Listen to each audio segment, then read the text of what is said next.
Shalom, salam sejahtera bagi Bapak Ibu, Saudara-saudara, anak-anak yang dikasihi oleh Tuhan Yesus Kristus.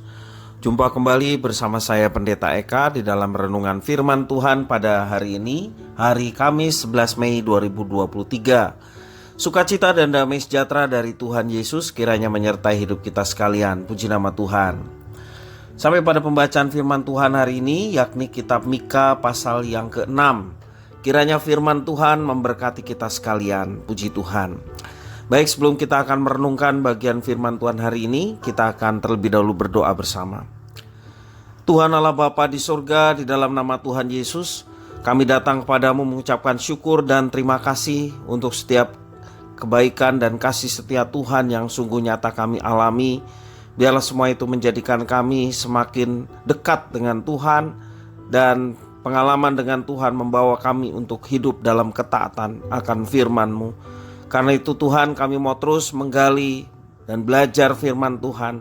Kau yang mampukan untuk kami dapat mengerti dan memahami apa yang Kau maksudkan, serta Engkau menolong untuk kami dapat terapkan dalam hidup kami.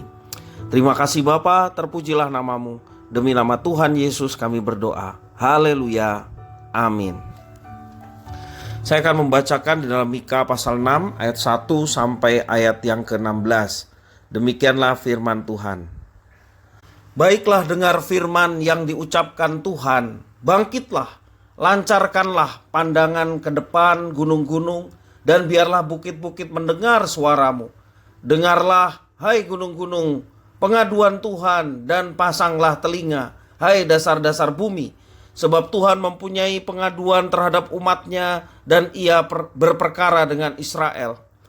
Umatku, apakah yang telah kulakukan kepadamu? Dengan apakah engkau telah kulelahkan? Jawablah aku. Sebab aku telah menuntun engkau keluar dari tanah Mesir, dan telah membebaskan engkau dari rumah perbudakan, dan telah mengutus Musa dan Harun dan Miriam sebagai penganjurmu. Umatku, baiklah, ingat apa yang dirancangkan oleh Balak, Raja Moab, dan apa yang dijawab kepadanya oleh Bileam bin Beor, dan apa yang telah terjadi dari Sitim sampai ke Gilgal, supaya engkau mengakui perbuatan-perbuatan keadilan dari Tuhan. Dengan apakah aku akan pergi menghadap Tuhan dan tunduk menyembah kepada Allah yang di tempat tinggi? Akan pergikah aku menghadap Dia dengan korban bakaran, dengan anak lembu berumur setahun? Berkenankah Tuhan kepada ribuan domba jantan, kepada puluhan ribu curahan minyak? Akan kupersembahkankah anak sulungku karena pelanggaranku, dan buah kandungku karena dosaku sendiri?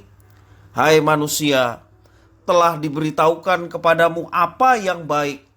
Dan apakah yang dituntut Tuhan daripadamu selain berlaku adil, mencintai kesetiaan, dan hidup dengan rendah hati di hadapan Allahmu? Dengarlah, Tuhan berseru kepada kota, adalah bijaksana untuk takut kepada namanya. Dengarlah, hai suku bangsa dan orang kota, masakan aku melupakan harta benda kefasikan di rumah orang fasik, dan takaran eva yang kurang dan terkutuk itu? Masakan aku membiarkan tidak dihukum orang yang membawa neraca palsu, atau pundi-pundi berisi batu timbangan tipu? Orang-orang kaya di kota itu melakukan banyak kekerasan. Penduduknya berkata dusta, dan lidah dalam mulut mereka adalah penipu. Maka aku pun mulai memukul engkau, menanduskan engkau oleh karena dosamu. Engkau ini akan makan tetapi tidak menjadi kenyang, dan perutmu tetap mengamuk karena lapar.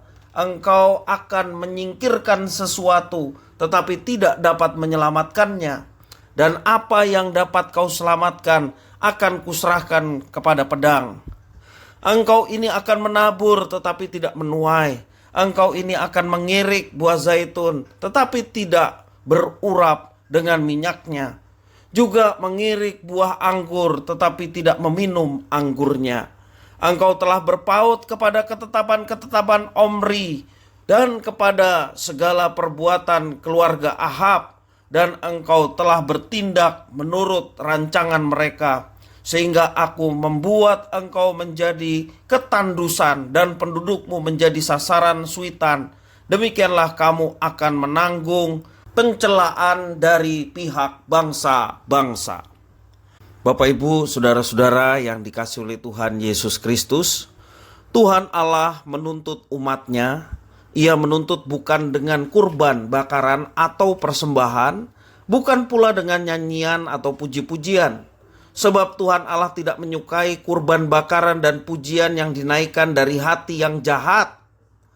Di dalam kitab Mika ini kita melihat bahwa Tuhan menuntut 3 hal dari Israel, yakni berlaku adil, mencintai kesetiaan, dan hidup rendah hati di hadapan Tuhan.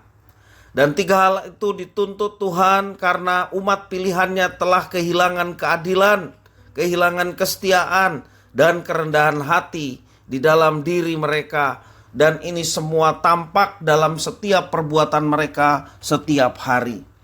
Sekalipun mereka mempersembahkan banyak korban bakaran, bahkan menaikkan puji-pujian kepada Tuhan, tetapi perbuatan mereka baik terhadap sesama, terlebih kepada Tuhan, telah menyimpang dari apa yang telah ditetapkan oleh Tuhan. Artinya setiap pengorbanan atau persembahan dan juga puji-pujian menjadi sia-sia. Tuhan tidak menutup mata atas semua perbuatan yang jahat yang telah mereka lakukan. Ia tidak silau dengan sebanyak apapun korban yang mereka persembahkan. Artinya Tuhan tidak bisa disogok. Mereka berbuat jahat. Mereka menganggap bahwa persembahan korban ataupun juga ibadah membuat mereka berkenan kepada Tuhan dengan banyaknya yang mereka persembahkan. Karena itu Tuhan akan menghukum mereka, membalaskan dengan setimpal dengan apa yang telah mereka perbuat, khususnya terhadap sesama akan ketidakadilan mereka. Bapak, Ibu, saudara-saudara yang dikasihi oleh Tuhan, masa kini umatnya adalah gerejanya, yakni kita sekalian. Tuntutan Tuhan terhadap umat Israel untuk hidup dalam ketaatan yang murni, kesejatian iman, itu juga dituntut bagi setiap umat Allah yang baru, yakni gerejanya. Tuhan menuntut 3 hal terhadap umatnya pada masa kini. Yang pertama, Tuhan membenci ketidakadilan karena perlakuan tidak adil menimbulkan penderitaan bagi sesama manusia yang lain. Di dalamnya ada hak orang lain yang dirampas.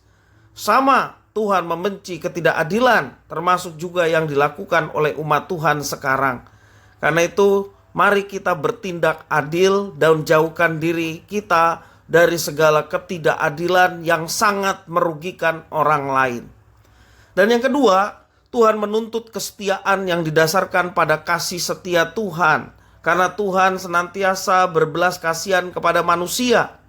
Karena itu Tuhan menuntut kesetiaan bagi umatnya yang sudah lebih dulu mengalami kasih setia Tuhan yang tak berkesudahan. Dan yang ketiga, kita juga dituntut untuk hidup rendah hati di hadapan Tuhan. Orang yang tinggi hati sulit untuk bersikap taat dan setia kepada Tuhan Allah, sebab ia hanya bersandar pada pengertiannya sendiri. Sebaliknya orang yang rendah hati hidup dalam ketaatan dan kesetiaan kepada Tuhan Allah, dan itulah yang berkenan kepada Tuhan. Bapak, Ibu, saudara-saudara yang dikasihi oleh Tuhan, jika kita berpikir dengan memberikan persembahan atau persepuluhan yang sudah rutin kita lakukan, juga kita rutin beribadah, memuji, menyembah Tuhan dengan puji-pujian yang indah, kemudian kita berpikir kita semua dapat lepas dari tuntutan Tuhan yang 3 hal tadi. Jangan kita berpikir seperti itu. Tuntutan untuk hidup sesuai dengan kehendaknya tetap berlaku bagi setiap umat di sepanjang zaman, termasuk kita yang hidup di zaman ini. Tuhan Allah sudah memberitahukan apa yang baik, apa yang dituntut olehnya bagi kita sekalian umatnya. Maka itulah yang harus dan wajib kita kerjakan dan persembahkan kepadanya. Kita yakin untuk hati yang taat dan setia karena kerendahan hati di hadapan Tuhan membawa kita juga untuk hidup taat dan setia kepada Tuhan. Ketika kita berkomitmen untuk taat kepada Tuhan, setia kepada Tuhan sampai garis akhir, maka Dia yang melihat, Dia yang menyertai sepanjang hidup kita, Bahkan pada saatnya ketika kita berjumpa muka dengan muka, Tuhan akan menganugerahkan mahkota kehidupan. Apakah kita rindu untuk mendapatkan itu semua? Karena itu mari kita dengan tulus melayani Tuhan.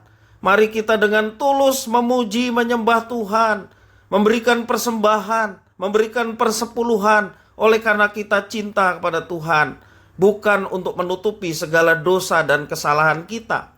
Dan percayalah, ketika apa yang kita persembahkan, ketika apa yang kita baktikan kepada Tuhan, beribadah kepada Tuhan dengan sungguh-sungguh, karena kita sudah mengalami kasih Tuhan, penyertaan Tuhan yang begitu luar biasa. Mari kita senantiasa datang kepada Tuhan dengan hati yang tulus ikhlas, bukan ada tendensi apapun. Mari kita melakukan semua yang dituntut Tuhan, bukan dengan terpaksa, bukan karena takut dihukum, tetapi sebagai wujud cinta kita kepada Tuhan yang lebih dulu mencintai kita, mengasihi kita. Dan percayalah, ketulusan kita dalam berbakti kepada Tuhan, dalam beribadah kepada Tuhan, baik bersama-sama di rumah ibadah dan juga dalam kehidupan kita sehari-hari yang tidak bertentangan satu dengan lainnya, Tuhan melihat, Tuhan menyertai dan memberkati setiap anak-anaknya yang dengan setia melakukannya. Kiranya firman Tuhan memberkati kita sekalian. Mari kita berdoa. Tuhan Allah Bapa di surga, di dalam Yesus Kristus, kami mengucapkan syukur dan terima kasih untuk setiap kebaikan Tuhan, firman Tuhan yang Tuhan berikan kepada kami. Biarlah kami menjadi anak-anak-Mu yang setia, yang melakukan setiap peribadatan, memberikan persembahan, persepuluhan dengan tulus ikhlas, disertai dengan wujud nyata kehidupan kami yang sesuai dengan penyembahan kami. Terima kasih ya Tuhan, inilah diri kami, Kau mampukan untuk kami menjadi pelaku-pelaku firman. Demi nama Tuhan Yesus kami berdoa. Haleluya. Amin.